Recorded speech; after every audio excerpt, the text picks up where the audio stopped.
कभी सोचा है कि अपनी ये दुनिया अंतरिक्ष से देखने पर आखिर कैसी दिखती होगी?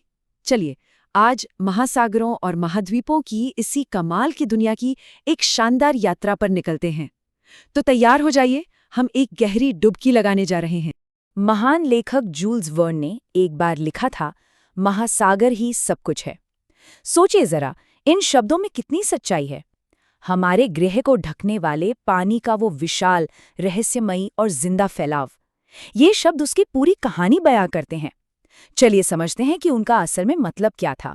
अंतरिक्ष से हमारी पृथ्वी कुछ ऐसी दिखती है ना? एक खूबसूरत नीला गोला। पर एक बहुत ही सीधा सा सवाल है, इसे नीला ग्रह या ब्लू प्लैनेट आखिर कहते क्यों हैं?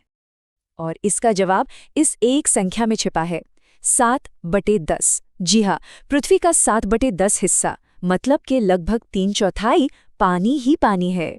तो इसमें कोई हैरानी की बात नहीं कि जब पहले अंतरिक्ष यात्रियों ने इसे देखा तो उनके मुंह से निकला द ब्लू प्लैनेट।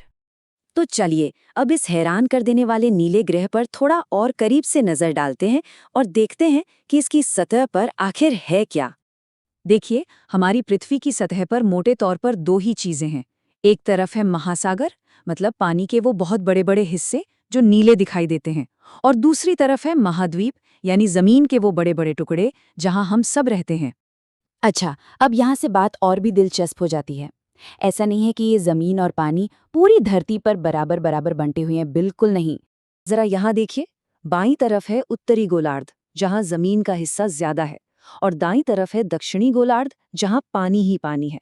और जमीन और पानी का ये जो बंटवारा है ना, यही पृथ्वी की जलवायु और यहाँ के जीवन पर बहुत गहरा असर डालता है। हम अक्सर दुनिया के 5 महासागरों की बात करते हैं, है ना? लेकिन यहाँ एक बहुत दिलचस्प बात है, ये सभी महासागर असल में एक दूसरे से जुड़े हुए हैं। मतलब ये सब मिलकर एक ही विशाल ग्लोबल महासागर बनाते हैं। तो अगर साइज के हिसाब से देखें तो सबसे पहले आता है प्रशांत महासागर। ये इतना बड़ा है कि बाकी सारे महासागर इसमें समा सकते हैं।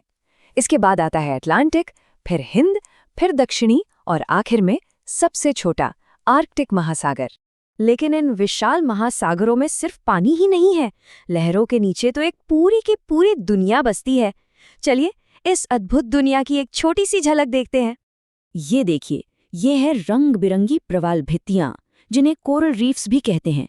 ये समंदर के अंदर बसे शहरों की तरह हैं, जहां अनगिनत जीव जंतुओं का घर है। और हाँ, शार्क को कैसे भूल सकते हैं। ये गहरे समंदर की ताकतवर शिकारी हैं, जिन्हें अक्सर लोग गलत समझते हैं। और ये हैं डॉल्फिन्स, समंदर की सबसे समझदार और चुलबुली कलाकार, हमेशा लहरों के साथ खेलने के लिए तैयार।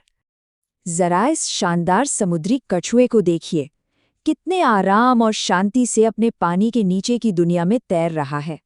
तो मतलब साफ है, महासागर जीवन से लबालब भरे हैं, छोटे छोटे शैवाल से लेकर विशाल व्हेल तक। ये एक ऐसी दुनिया है जो सूरज की रोशनी वाली सतह से लेकर अंधेरी गहराइयों तक फैली है, और न जाने कितने ही राज इसमें छुपे हैं। लेकिन इस सारी खूबसूरती और इतने सारे पानी के बीच एक बहुत बड़ा विरोधाभास भी है, एक पहेली। ये एक ऐसा सवाल है जिस पर सोचना बहुत जरूरी है। अगर हमारी पृथ्वी पर इतना मतलब 3/4 पानी है, तो फिर हम हर तरफ पानी की कमी और जल संकट की बातें क्यों सुनते रहते हैं? इसका जवाब बड़ा सीधा सा है। जरा सोचिए कि आपके पास पानी का एक बहुत बड़ा जग है, लेकिन उसमें से पीने लायक पानी सिर्फ 1 चम्मच है। बस यही हाल हमारी पृथ्वी का है। यहाँ लवणीय यानी खारा पानी तो बहुत है, लेकिन अलवणीय यानी मीठा पानी वो बहुत ही ज्यादा कम है।